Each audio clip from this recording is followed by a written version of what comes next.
Bonjour les petits loups. Aujourd'hui nous allons écouter du Frédéric Chopin et plus exactement la polonaise opus 40 numéro 1. C'est parti.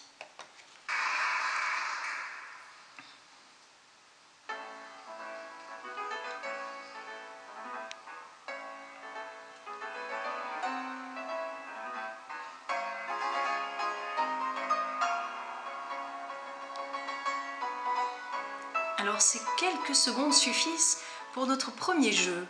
Si on imaginait que cette musique était un personnage, est-ce qu'il serait doux? Est-ce qu'il serait fier? Est-ce qu'il serait autoritaire? Est-ce qu'il serait calme? Dites-moi. Il serait fier, évidemment, il serait même autoritaire par moments. Et qu'est-ce qui nous permet de le dire? Comment la musique nous exprime ce caractère de fierté?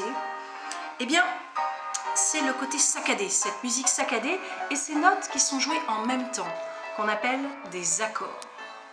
Alors, qu'est-ce que c'est qu'un accord?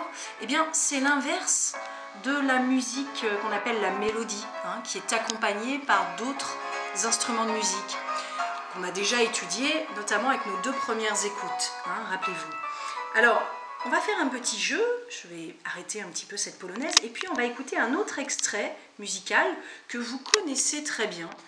Il s'agit, je ne vous le cache pas, de la lettre à Élise de Beethoven.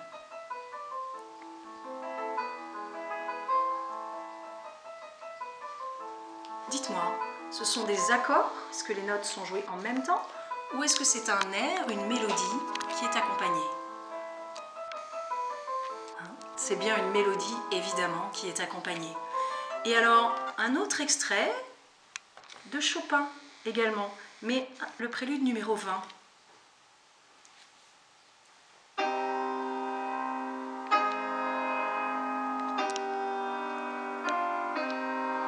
Est-ce une mélodie ou est-ce que ce sont des accords?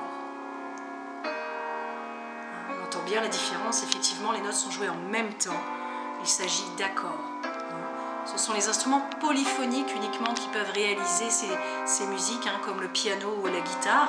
Ces instruments qui jouent plusieurs notes en même temps. Ce qui me permet évidemment de citer l'instrument qui joue notre polonaise. Vous avez tous entendu, tous deviné. Il s'agit évidemment du piano. Alors, le piano fait partie de la famille des cordes frappées.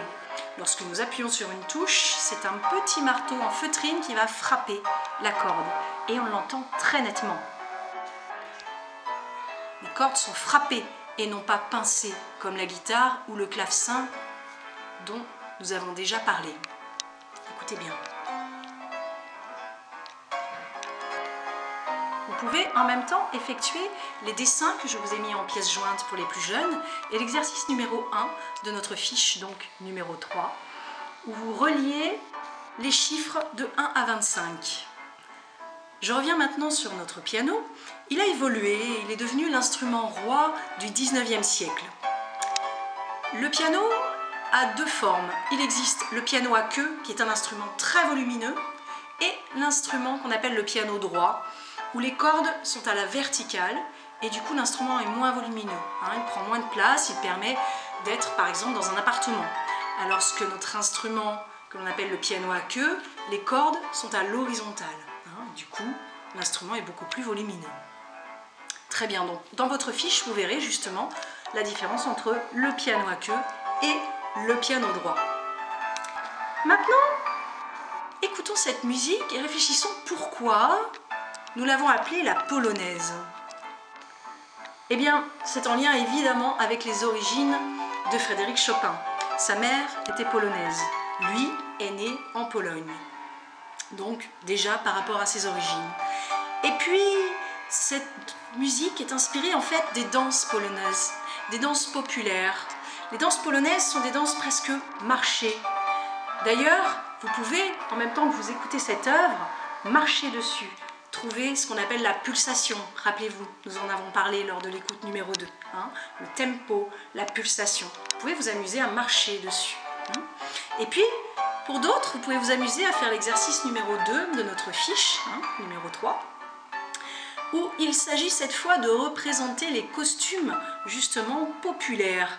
Alors pour cela, pour vous aider, vous pouvez aller faire des recherches en tapant tout simplement costumes populaires polonais. Vous verrez, les femmes par exemple avaient de grandes robes très colorées, hein, et vous pouvez reproduire celle-ci sur l'exercice numéro 2. Et puis, polonaise, là, notre Frédéric Chopin voulait symboliser aussi la résistance du peuple polonais par rapport à leur envahisseur, la Russie, hein, de l'époque, hein, l'envahisseur de l'époque. Alors, il en a composé beaucoup. Sa première polonaise, il l'a créée à 7 ans, Frédéric Chopin. Maintenant, je vais vous parler un petit peu de lui. Donc, Frédéric Chopin, sa mère était polonaise, son père était français. Lui est né en Pologne et à 22 ans, il est venu à Paris. Il a composé uniquement, quasiment que pour piano. Et puis il a vécu pendant 10 ans avec une femme écrivain qui s'appelait George Sand, qui s'habillait comme un homme et qui fumait le cigare. Il a vécu dans la première partie du 19e siècle, celle qu'on appelle la période romantique.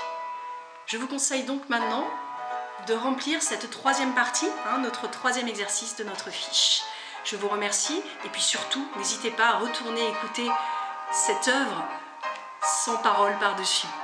Bonne fin de journée. Au revoir.